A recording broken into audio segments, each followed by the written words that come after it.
De la mobilisation, il y en a eu à Kankan. Sans rentrer dans une guerre de chiffres, ils étaient des milliers de militants à envahir les rues du Nabaya pour réceptionner les leaders. Sidya Touré, qui retrouve son épouse en provenance de la Côte d'Ivoire, bat campagne sur une terre en quelque sorte interdite aux leaders de l'opposition parce qu'elle est considérée comme un fief du parti au pouvoir, le RPG Arc-en-Ciel. Après un tour de la ville sur fond d'ovation, la délégation apprend des autorités locales qu'elle ne peut plus tenir son meeting au centre culturel lieu initialement prévu. Pourtant, le coordinateur de l'UFR de Kankan dit avoir rempli toutes les formalités d'obtention de cet espace. C'est les mauvaises habitudes encore qui continuent. Sinon, nous avons écrit officiellement à la délégation spéciale que nous avons déposé. Je suis allé personnellement déposer avec le fédéral. Et une fois que la délégation spéciale a donné son accord, on a payé l'argent. Maintenant, on reste en ça, on nous dit non, qu'on ne peut pas commencer notre manifestation à 8 h, qu'il fallait attendre jusqu'à 11 h. On a dit il n'y a pas de problème. Donc on a attendu jusqu'à 11 h. Et pour dire moi qu'on a fini d'aménager la salle, ils ont donné de l'ordre, je ne sais pas de qui a donné l'ordre, à l'administration de Hochmin pour dire de fermer, que ce n'est pas permis. Ils ont mis les cadenas, on a déjà fini de payer. Le meeting est finalement délocalisé au siège du parti. Sidya Touré, qui n'a pas digéré cette attitude, a lancé cet avertissement.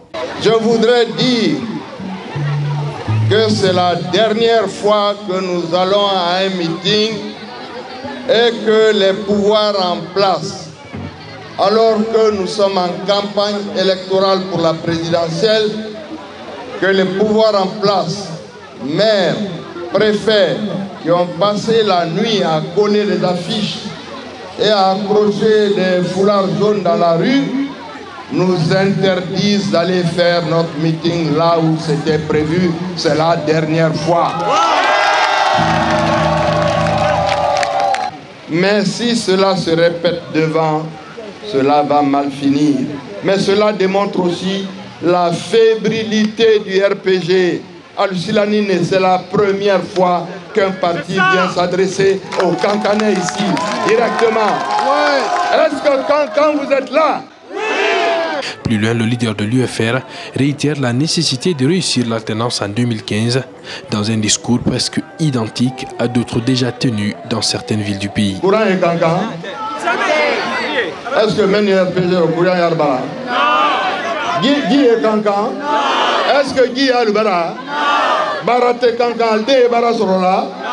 Quand un président ne vaut pas grand-chose et qu'il n'a pas de résultat, même son parti n'a pas de résultat. Donc il faut tourner le dos à cela et allons vers l'avenir. Et l'avenir, c'est l'UFR et la candidature de M. Sidya Touré. Un vote utile le 11 octobre 2015 en faveur de l'UFR va permettre l'amorce du vrai changement de la Guinée. C'est du moins ce qu'a rassuré Sidya Touré. Donc aujourd'hui, comme rien n'est fait, nous devons tourner notre volonté vers un nouveau président. C'est de ça que la Guinée a besoin.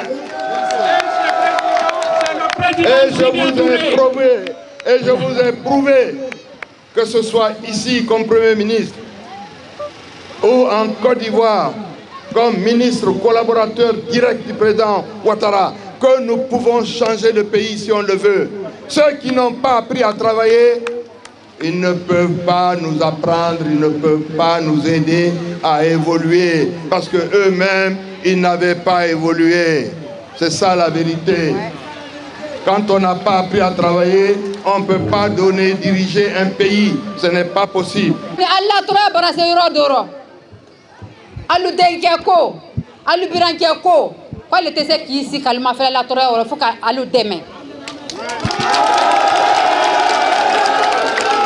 Dina kankan kana se kankan musolma kana se kankan kelma kankan de jeunesse ma Allah toro ma falte trol sikrode mais al kante au bras d'Agnan odon dans to dile vote mercato 11 octobre al kana fini de alu voter alu sunya de la lumina alu kana sunya na ma sunya ta mai sita kankan de 100% que Sidya Touré.